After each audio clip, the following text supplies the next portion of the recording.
Hello, Bill here, Pale Horse Survival and Tactical. Welcome back to another episode. It's been a little bit since I've done a video. I'm in the busy season in my line of work at this time of year, and will be through December. So videos are going to be a bit sporadic until January, and then hopefully I can get back on track. I'm working on a project here that I've been sitting on for a while. Today's a rainy day, and so I had a little bit of time on my hands. What I'm doing here is I'm processing curly dock seeds, also known as rumex crispus. I have there's a video on my channel. You can find it's under curly dock, and curly dock is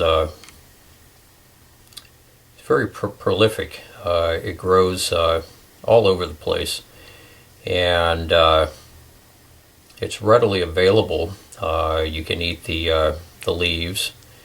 It's a good food source. It's in the buckwheat family.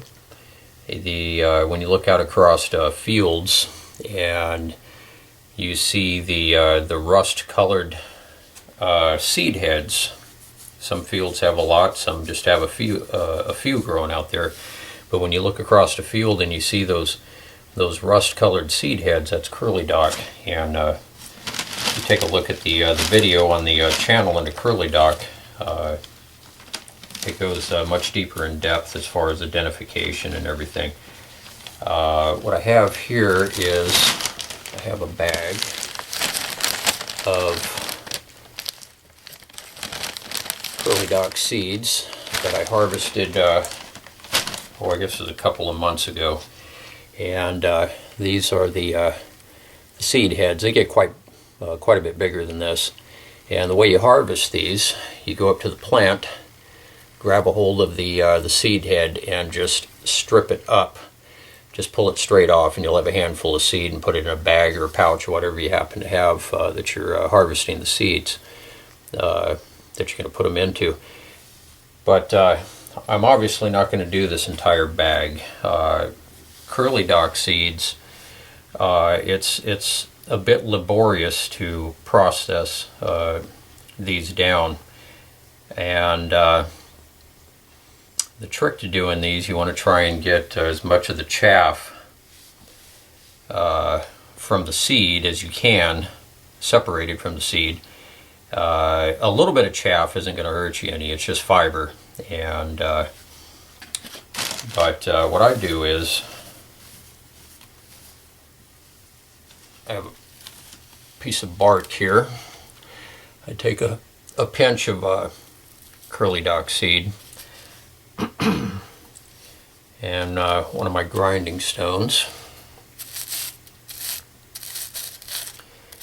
I just kind of work these down a little bit. The seeds themselves are actually they're pretty tough. They're very small seeds. As soon as I get a few of them processed down, I'll give you a close-up here. So basically, what I'm doing here is I'm just separating the chaff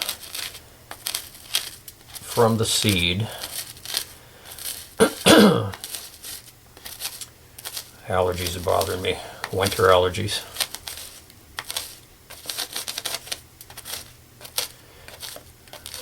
It is pretty laborious to do this.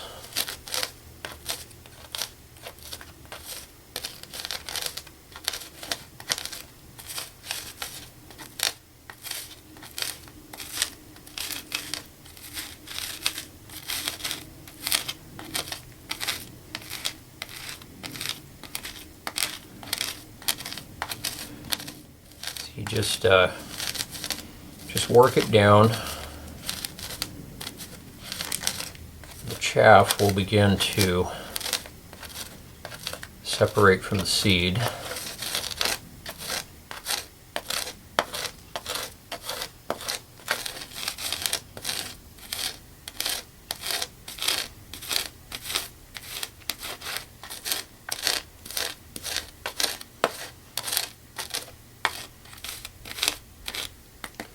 And this is what it looks like at this point. And I'll pull a few of these little seeds out of here. They're very small. And I can see quite a bit of them have separated.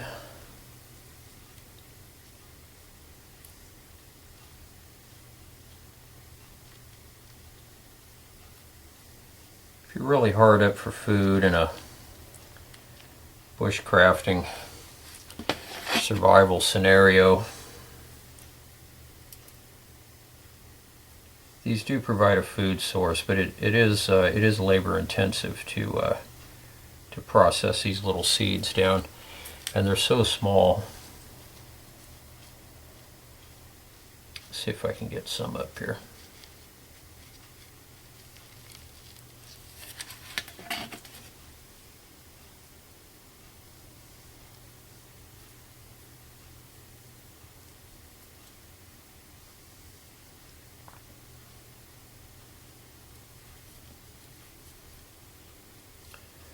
Okay.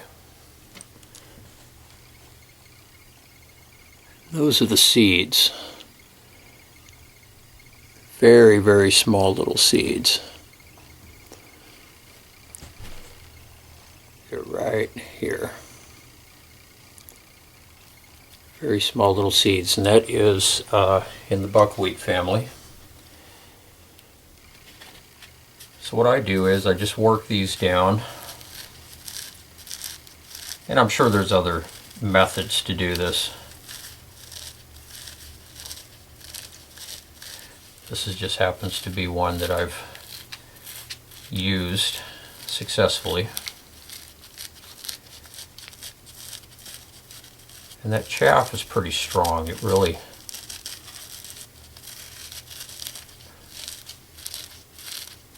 attaches to the seed pretty securely, so you have to do some work in here.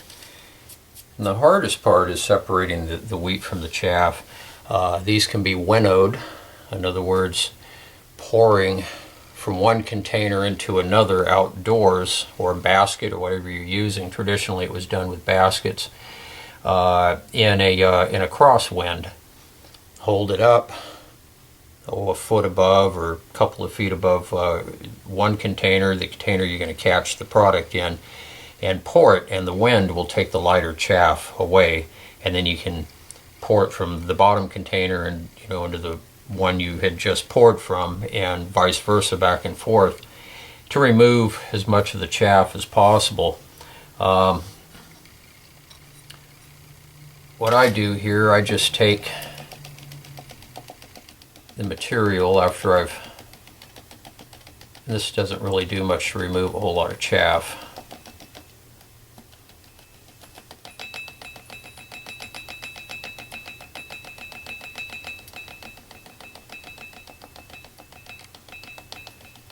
Then you have a little bit of the fine powdery chaff left behind. And I'm obviously indoors without a crosswind, but you can also, if you're inside a shelter or primitive shelter or whatever, you can blow on this lightly to produce a slight crosswind. And I'm pouring from this one into the other container.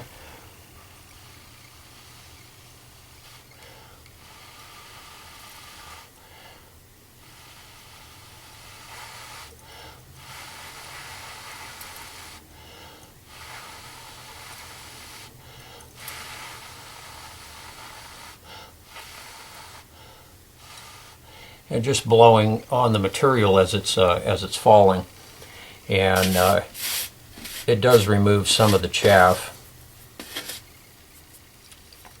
Some of it's blown over here onto the blanket, and you can run that back and forth a few times in that manner to remove as much of the chaff as possible. The next step would be, and this could be further processed down. There's still a fair amount of chaff in here. And the chaff can be consumed. It's just fiber.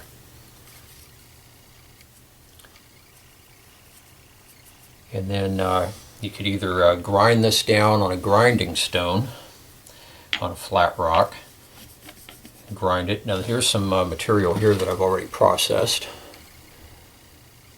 And that has been ground down into a flour.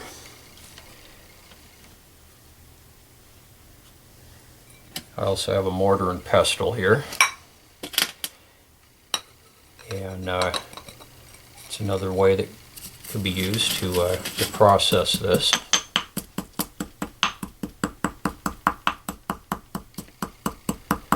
These little seeds are surprisingly tough.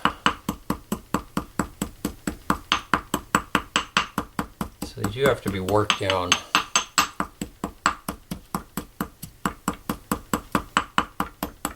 Quite a bit. As I mentioned at the beginning of the video, this is it's a pretty laborious process, but it's a good skill to know, just in case you're ever in a situation and you have a lot of curly duck. It is a food source.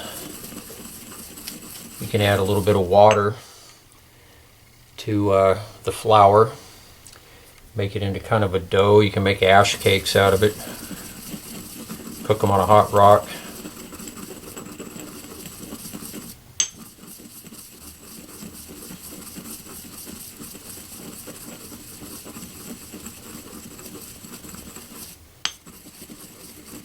And the biggest problem with this is the chaff. You don't have to get rid of all of it.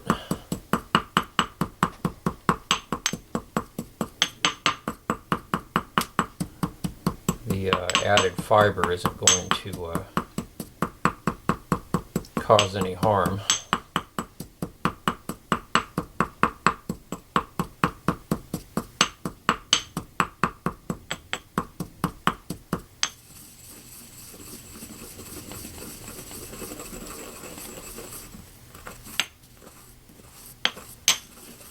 This is getting reduced down pretty well. There's a lot of chaff left in here. Fair amount of chaff.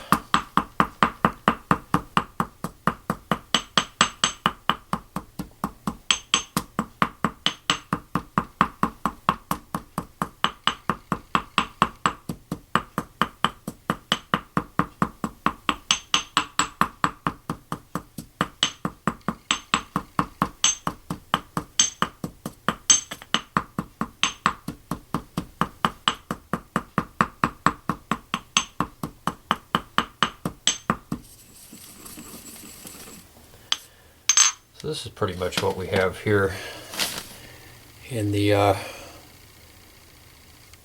mortar and pestle.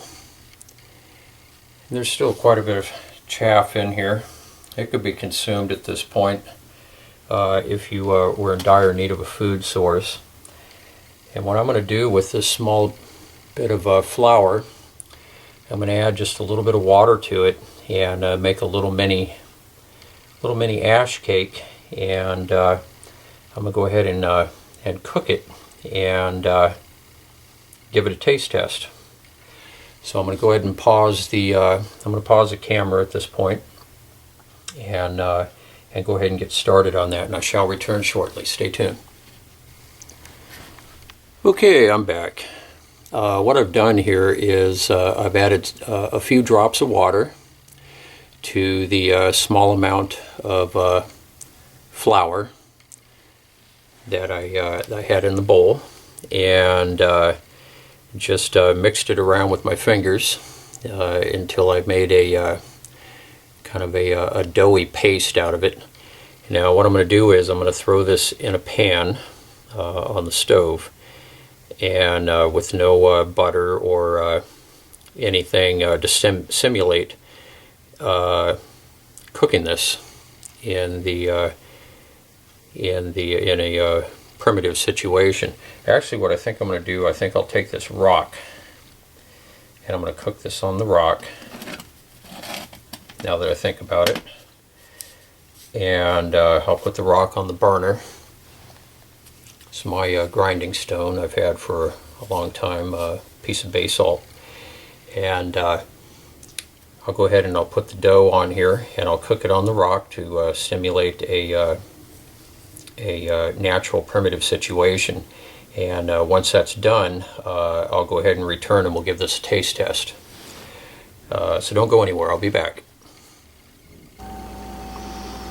Okay, so what I have, I put my grinding stone straight down on the burner, and I put our curly dock, little piece of curly dock dough in the middle there. So I'm going to go ahead and let this cook for a little bit until it gets dry and I guess kind of crispy, and then I'll bounce back on here and we'll give it the taste test. I guess in a primitive situation you can probably use a little bit of tallow if you had tallow available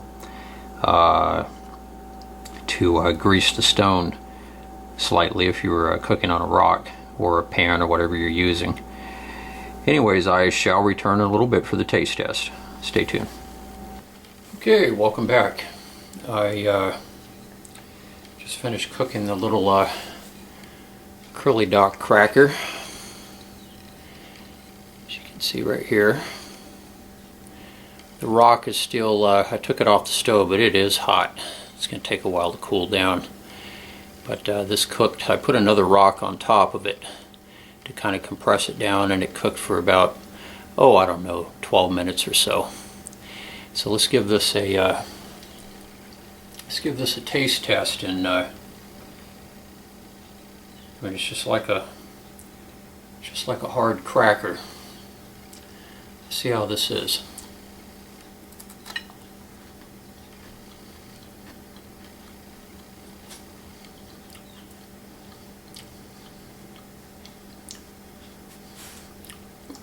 It's actually not bad.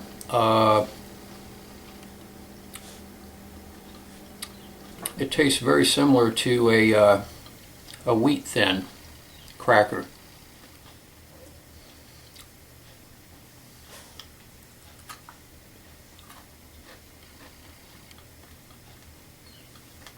It's crunchy, kind of like a graham.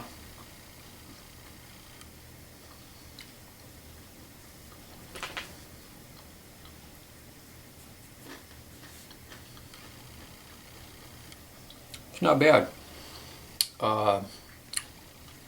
It's quite a bit of work to process those down. And like I said, if you leave some of the chaff in there, it's just extra fiber. It's not going to hurt anything. It's not bad. In a survival situation, bushcrafting, it's a ready source of food, and I've seen fields just covered, absolutely covered with curly dock. You look out across the field and you see all the rust-colored seed heads, and I mean, you could literally harvest bags and bags of it. The processing part is very laborious, time-consuming, but if you didn't have any other any other food source, at least that is available, and it's quite nutritious. It's in the buckwheat family, but just add a little bit of water to it, mix it up into a dough, put it on a flat rock or in a pan, and I found by putting a rock on top, I put this one on top actually. Ooh, this one's still warm too.